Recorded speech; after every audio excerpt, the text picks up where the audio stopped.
जय हिंद दोस्तों, आज मैं एशिया के सबसे बड़े औद्योगिक hub, pharma hub, engineering hub जो 2004 में इंडस्ट्रियल एरिया बना था, अटल बिहारी वाजपेयी जी ने पैकेज दिया था।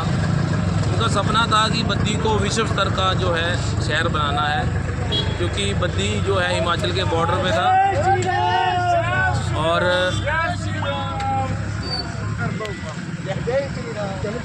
उसको लेकर उनकी एक सोच थी, क्योंकि बद्दी है हिमाचल का प्रवेश दिखा रहे। अगर आप दिखाएं थोड़ा सा, तो उसके तहत पर हमारे शहर की क्या हालत होगी। 20 साल पैकेज आए हुए होगा। आज हनुमान सेवा ट्रस्ट है जो, और श्री राम सेना के कार्यकर्ता उतरे हैं, और आप देख भी रहे होंगे पानी में सारा। ये नेशनल हाईवे है और सरकारें, केंद्र सरकार भी, उनके मंत्री भी ये दावा करते हैं कि हम एक दिन में 100 किलोमीटर सड़क बनाते हैं। यानी कि कुछ बद्दी बनेगी, कुछ गुड़गांव बनेंगी, कुछ राजस्थान में बनेंगी। 100 किलोमीटर सड़क रोज़ बनती है। और यहाँ पे मात्र टुकड़ा है 30 से 32 किलोमीटर का। ये पिंजौर है, अगर आप देख रहे होंगे कैमरा, और मेरे बाईं तरफ नालागढ़। इस टुकड़े को लेकर जो है 11 साल हो गए। तो हम बात करेंगे राजेश जिंदल जी से। ये पहले भी हालांकि इन्होंने प्रदर्शन किया था।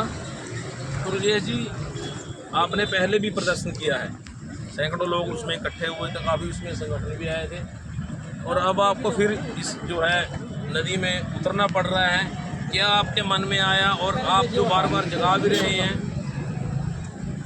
सरकार को, तो क्यों नहीं जाग रही सरकार? देखिए, जिंदगी हर कदम एक नई जंग है, और जीत जाएंगे हम तो अगर संग है।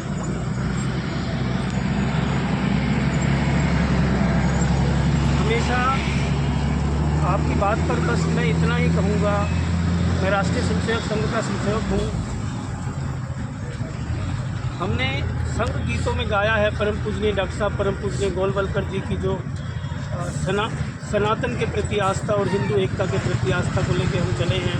हम वसुधैव कुटुंबकम वाले लोग हैं, तो हम यहाँ विरोध प्रदर्शन करने नहीं आए, हम सरकारों की गलती निकालने नहीं आए। इसकी गलती निकालने आए? हम अधिकारियों की गलती निकालने नहीं आए, हम बताने आए हैं जो BBN को अवश्य मिलना चाहिए, हम वो बताने आए हैं। आपकी जो आप मुझसे पूछना चाहते हैं एक पत्रकार के नाते, उसके बदले में मैं केवल एक बात कहूँगा। संघ में हमेशा सिखाया गया है केवल सत्ता से मत करना, परिवर्तन किया। तो राजेश जी, कुछ चीज़ें जो है सत्ता से ही आती हैं, शासन से ही आती हैं। ऐसे तो शासन नहीं चलेगा कि कोई शासकी ना हो, कोई सरकार ना हो, और कोई अफसरशाही ना हो, कोई डिपार्टमेंट ना हो। हम ऐसा नहीं कह रहे, हम ऐसा बिल्कुल नहीं कह रहे कि कोई भी ना हो।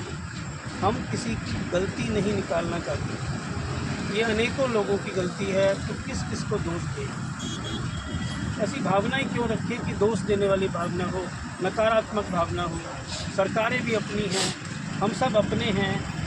ऐसा सनातनियों में विभाजन उचित नहीं। ये सड़क ना बना सनातनी का, इससे कोई खास लिंक नहीं, चाहे सनातनी हो चाहे गैर सनातनी, चलेगा तो सड़क नहीं। ये सनातनी का अर्थ है कि हर एक व्यक्ति जिसमें विघटन पैदा हो रहा है आजकल, किस कौन कर रहा है कौन नहीं कर रहा, उसके ऊपर मैं बात कर रहा हूँ। तो आज मेरा बोलने का अर्थ ये है कि मैं किसी का दोष नहीं निकालना चाहता। मैं दोष देके विघटन पैदा ही नहीं करना चाहता, चाहे इंफ्रास्ट्रक्चर लेवल पे हो, चाहे सनातन लेवल पे हो, चाहे धार्मिक लेवल पे हो, चाहे राजनीतिक लेवल पे हो। हमें दोष नहीं देना है, हमें साथ मिलकर अच्छे के लिए प्रयास करना है। ये किसको जगाना चाहते हैं आप इसमें? अब आपको आपने सभी जागने चाहिए, जनता भी जागनी चाहिए। दोस्त तो एक विभाग का ही है, बाकी तो किसी एक मिनट, जनता को भी जागना चाहिए कि वो सबके पास वाहन है और सबको इस रोड से कष्ट होता है, सबको बोलना चाहिए। लोकतांत्रिक देश है, सबको एक रील डाल देनी चाहिए, सबको एक वीडियो बना देना चाहिए, सबको अखबारों में बोलना चाहिए, सबको खड़े हो जाना चाहिए हमारे साथ। ये हम जगाना चाहते हैं जनता को, हम जगाना चाहते हैं सरकार को। सरकार का कर्तव्य है, ये राजधर्म है कि वो जनता की भलाई के लिए कार्य करे। आपने देखा होगा, हमने आज भजन गाए हैं, और हमने मोटिवेशन जैसे ज़िंदगी हर कदम ऐसे गीत गाए हैं, क्योंकि इसी भावना से हम चल रहे हैं। और मेरे को पूरी अपेक्षा है सरकारें सुनेंगी और सरकारें इसको बहुत ही सुंदर रोड बनाएंगी। ऐसा मेरा पूर्ण विश्वास है कि बहुत जल्दी हम बद्दी का कायाकल्प देखने वाले हैं। ऐसा मेरा पूर्ण विश्वास है और ऐसा ही विश्वास सरकारों का होगा, ऐसा ही विश्वास सभी लोगों का होगा। धन्यवाद। तो ये थे हमारे साथ राजेश जिंदल जी। अभी आप जो है बद्दी नालागढ़ हाईवे पे खड़े हैं। मैं छोटा सा इंटरव्यू किया इनका। ये कुछ चीज़ों से हालांकि बच रहे थे कि किसी का दोष नहीं है, दोष तो किसी न किसी का होता है। अगर टैक्स देते हैं तो सरकार को जाता है, सरकार की जिम्मेदारी है। सड़क बनाने की 11-12 साल इस सड़क पर हो गए हैं। उद्योग जगत हो, व्यापार जगत हो, ट्रेड हो, चाहे आम लोग हो। आप पीछे देख रहे हो लोग पैदल भी जा रहे हैं। हालांकि भारत में हर व्यक्ति के पास वाहन नहीं है, पैदल भी लोग यहाँ से निकलते हैं और स्ट्रीट लाइट भी नहीं है, रात को भी निकलते हैं। ये जहाँ हम खड़े हैं ये सड़क है। इन्होंने एक छोटी चीज़ जगाने के प्रयत्न किए। यहाँ ये इनका जो आज का मकसद था वो भीड़ लाना नहीं था। ये जो इनकी टीम है छोटी सी, ये तख्तियाँ लेकर आएंगे। ये बहुत बड़ी एक चीज़ है कि आज भी हिमाचल जो है, जहाँ पर आर्थिक राजधानी कहा जाता है हिमाचल को, तो 150 करोड़ रोज़ टैक्स यहाँ से जाता है। पर हालात इस तरह के बन गए हैं कि नागरिकों को सड़कों पर उतरना पड़ रहा है।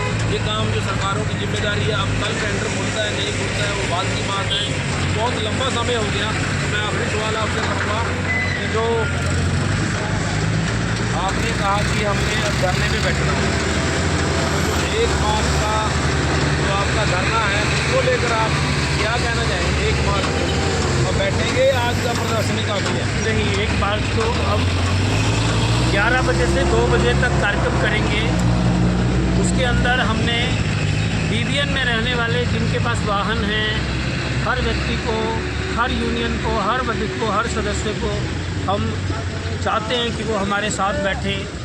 हम उसमें 2 प्रकार की मांग रखना चाहते हैं। एक सड़क सुरक्षा, इन सब चीज़ों की। एक हम चाहते हैं कि जो टोल अत्यधिक बढ़ा दिया गया है वो बहुत ही पीड़ादायक है और पहले ही ऐसे ख़राब रोड हैं और टोल भी लोग ज़्यादा दें, तो ये एक अधर्म कार्य है। सरकारों को ऐसा नहीं करना चाहिए। ये बताइए कि जो 1 मार्च को आपका प्रस्तावित धरना प्रदर्शन, क्या उसमें चक्का जाम है? नहीं, हम पूरा लोकतांत्रिक तरीके से करेंगे।